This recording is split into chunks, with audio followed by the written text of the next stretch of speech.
तुलसी नामाष्टक श्रोत। वृंदावनी विश्व पूजिता विश्व पावनी पुष्पसारानंदिनी च तुलसी कृष्ण जीवनी ऐतनाम अष्टकम चैव श्रोतनामातिशयुक्तम ये पठतामश पूज्यम सोभवमेघ फलम लभते। आज आप सुनेंगे कार्तिक मास महात्म्य का 30वां अध्याय। कथा सुनने से पहले आप सभी का दिल से आभार व्यक्त करना चाहती हूँ।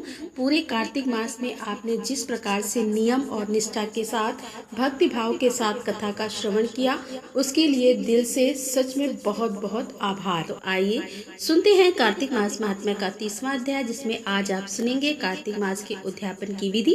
कार्तिक मास के व्रत के उद्यापन में तुलसी के मूल प्रदेश में अर्थात तुलसी की जड़ में भगवान विष्णु की पूजा की जाती है। कार्तिक मास के शुक्ल पक्ष की पूर्णिमा पर इस व्रत का उद्यापन किया जाता है। भगवान विष्णु की प्रसन्नता के लिए, उनकी कृपा की प्राप्ति के लिए उद्यापन कर्ता को तुलसी के ऊपर एक सुंदर मंडप बनाना चाहिए, जिसमें 4 दरवाजे हों। उस मंडप में सुंदर बंधन बार लगाकर उसे पुष्पमय चंवर से सुशोभित करें। फिर चारों द्वार पर अलग अलग मिट्टी के 4 द्वारपाल पुण्यशील, सुशील, जय और विजय की स्थापना करके उन सब का पूजन करें। तुलसी की जड़ के समीप सर्वत्र भद्र मंडल बनाएं, जो कि 4 रंगों से युक्त होकर मनोहर प्रतीत होता है। सर्वतो भद्र के ऊपर कलश की स्थापना करें। फिर कलश के ऊपर नारियल रखें। इस तरह से कलश स्थापित करने के बाद लक्ष्मी जी के साथ विराजमान शंख चक्र गदा युक्त भगवान विष्णु की पूजा करें। मंडल में इंद्र आदि लोकपालों का पूजन भी करें और भगवान द्वादशी को शयन से उठे, त्रयोदशी को देवताओं ने उनका दर्शन किया, चतुर्दशी को सबने उनकी पूजा की और पूर्णिमा तिथि पर भगवान विष्णु की कृपा की प्राप्ति के लिए कार्तिक मास के व्रत का उद्यापन किया जाता है। तो कार्तिक मास की शुक्ल पक्ष की चतुर्दशी तिथि को शांत शुद्ध चित्त होकर भक्ति पूर्वक उपवास करना चाहिए। फिर रात में गीत और वाद आदि मांगलिक उत्सवों के साथ जागरण करना चाहिए। जो भगवान के समीप भक्ति सहित गायन करते हैं वह 100 जन्मों तक पाप राज से मुक्त हो जाते हैं। चतुर्दशी तिथि की रात जागरण के पश्चात पूर्णिमा को प्रातः काल अपनी शक्ति, अपने सामर्थ्य के अनुसार अधिकाधिक ब्राह्मणों को पत्नी के साथ बुलाकर भोजन के लिए आमंत्रित करके उन्हें भोजन कराना चाहिए। इस दिन किया हुआ दान, होम और जप अच्छे फल देने वाला माना गया है। अतः व्रती व्यक्ति खीर आदि मिष्ठान से युक्त ब्राह्मणों को भोजन करवाए। देवताओं की प्रसन्नता के लिए तिल और खीर की आहुति छोड़े, ब्राह्मणों को दक्षिणा दे तथा देवगणों सहित भगवान विष्णु और तुलसी का पूजन करें। व्रत का उपदेश करने वाले आचार्य का पूजन करके उन्हें वस्त्र अलंकार भेंट में दे। फिर अंत में ब्राह्मणों से प्रार्थना करें कि हे विप्र, आप सबकी कृपा से देवेश्वर भगवान विष्णु मुझ पर सदा प्रसन्न रहें। मैंने पूर्व जन्मों में जो भी पाप किए हैं वह व्रत के प्रभाव से नष्ट हो जाए। भगवान के पूजन से मेरे सकल मनोरथ सफल हों और इस देह का अंत होने पर मैं वैकुंठ धाम को प्राप्त करूं। इस प्रकार क्षमा याचना करते हुए ब्राह्मणों को विदा कर दें। तत्पश्चात भक्त पुरुषों व परिवार के साथ बैठकर स्वयं भोजन करें। जो मनुष्य इस प्रकार से कार्तिक मास के उत्तम व्रत का पालन करता है, भगवान विष्णु की समीप को प्राप्त कर लेता है। जो भक्त पुरुष कार्तिक व्रत के इन नियमों का प्रचार करता है, उसके भी समस्त पापों का क्षय हो जाता है। जो भक्त कार्तिक मास का व्रत कर सकते हैं या कार्तिक मास में कोई भी नियम लेते हैं, उन्हें कार्तिक मास की पूर्णिमा तिथि पर विधि विधान से सच्चे मन से श्रद्धा भाव से अपना व्रत, अपना नियम भगवान विष्णु को समर्पित करके व्रत का और नियम का उद्यापन जरूर करना चाहिए, क्योंकि व्रत का उद्यापन करने से ही व्रत की पूर्णता प्राप्त होती है। इसके लिए पूर्णिमा तिथि पर भगवान श्री हरि विष्णु और तुलसी माता की विधि विधान से पूजा करनी चाहिए।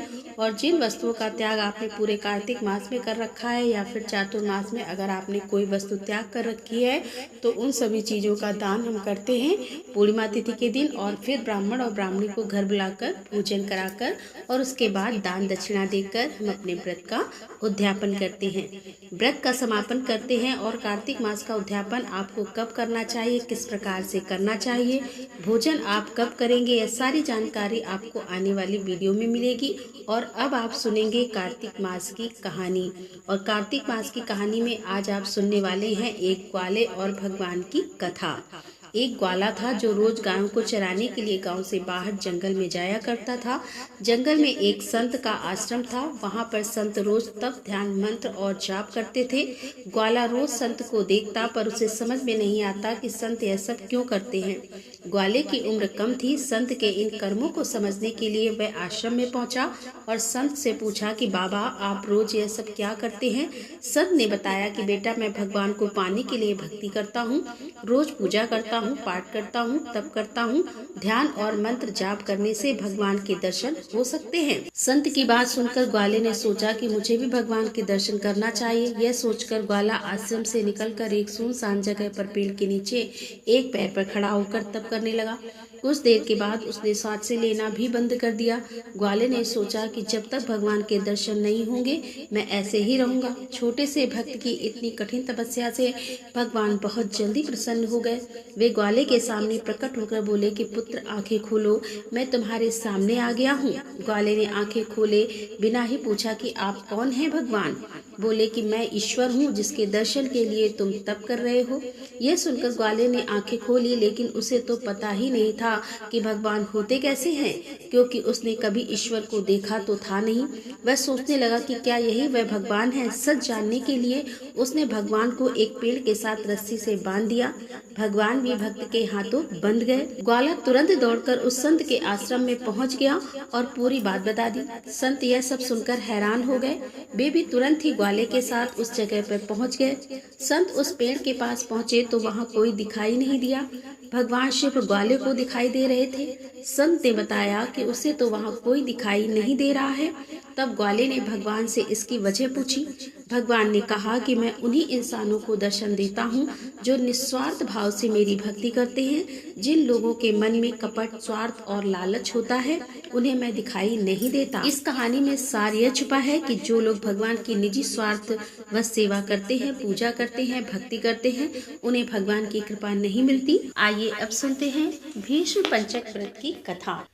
एक समय राजा परीक्षित ने महात्मा व्यास जी से पूछा कि हे भगवान, हमें कार्तिक मास की कथा आपने सुनाई, लेकिन एकादशी से लेकर पूर्णिमा तक इन 5 दिनों को भीष्म पंचक क्यों कहा जाता है। इस संबंध में हम आपसे जानना चाहते हैं और इन 5 दिनों के व्रत करने वाले को क्या लाभ होता है, यह भी हमें कृपा करके बतलाइए। महात्मा व्यास जी ने कहा कि हे परीक्षित सुनो, कुछ समय पहले कानपुर में बहुत ही निर्धन सोमेश्वर नाम का एक ब्राह्मण रहता था।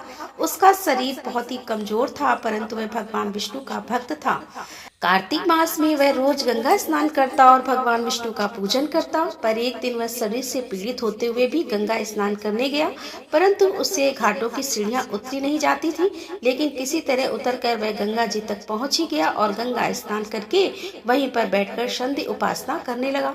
वहीं पर वृद्ध ब्राह्मण के रूप में भगवान अपने भक्त पर कृपा करने के लिए बैठे हुए थे। भगवान ने ब्राह्मण को बड़े कष्ट में देखकर पूछा कि हे ब्राह्मण, तुम्हारी स्थिति तो स्नान करने की भी नहीं है, फिर तुम भी ऐसी अवस्था में स्नान करने के लिए आए हो। कहो क्या चाहते हो। भगवान के ऐसे वचन सुनकर वृद्ध ब्राह्मण ने कहा कि हे भगवान, मैं बहुत गरीब ब्राह्मण हूँ, इसी से लोगों में अपमानित होता हूँ और तकलीफ पाता हूँ। इसी कारण मैं हमेशा परेशान रहता हूँ। यदि आप कोई उपाय बता सकते हैं तो मैं आपकी अपने ऊपर दया समझूंगा। ब्राह्मण के ऐसे वचन सुनकर भगवान रूपी ब्राह्मण ने कहा कि हे ब्राह्मण सुनो, यह कार्तिक का महीना चल रहा है। इसमें शुक्ल पक्ष की एकादशी से लेकर पूर्णिमा तक जो ये 5 दिन है, इनको भीष्म पंचक के नाम से पुकारा जाता है। इन 5 दिनों में तुम गंगा के पुत्र भीष्म की पूजा करो, महात्मा भीष्म को जल दान दो और गंध अक्षत पुष्प से उनका पूजन करो और भगवान विष्णु की पूजा तुलसी पुष्प आदि से करो। इससे तुम्हारा सब कष्ट दूर हो जाएगा और तुम अंत में विष्णु लोक में निवास करोगे।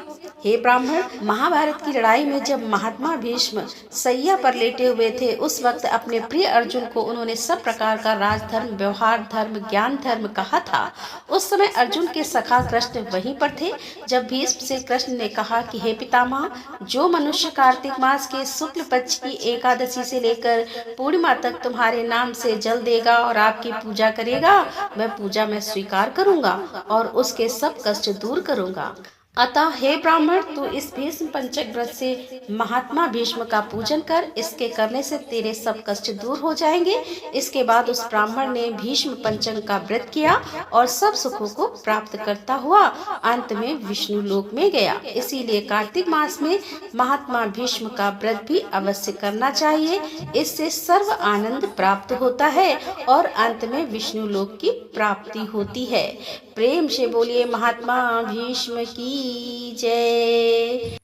नमो नमो तुलसी महारानी, नमो नमो हर के पटरानी।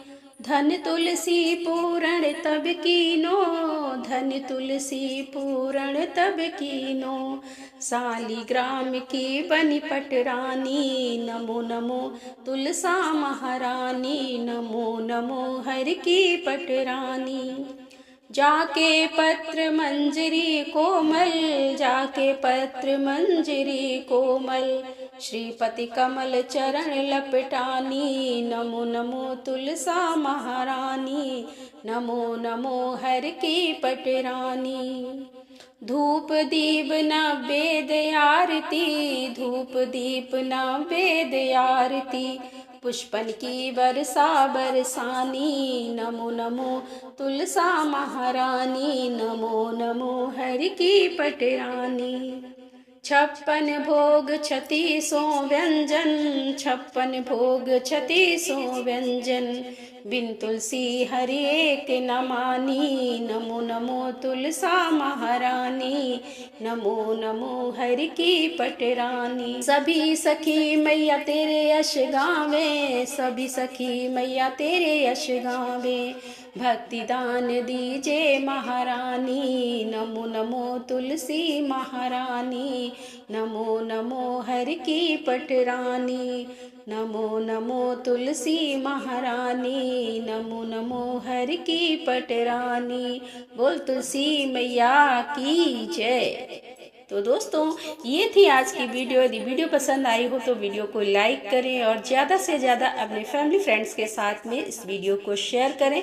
तो मिलते हैं अगले वीडियो के साथ। तब तक के लिए राधे राधे, जय श्री कृष्णा, हर हर महादेव, जय भोलेनाथ की।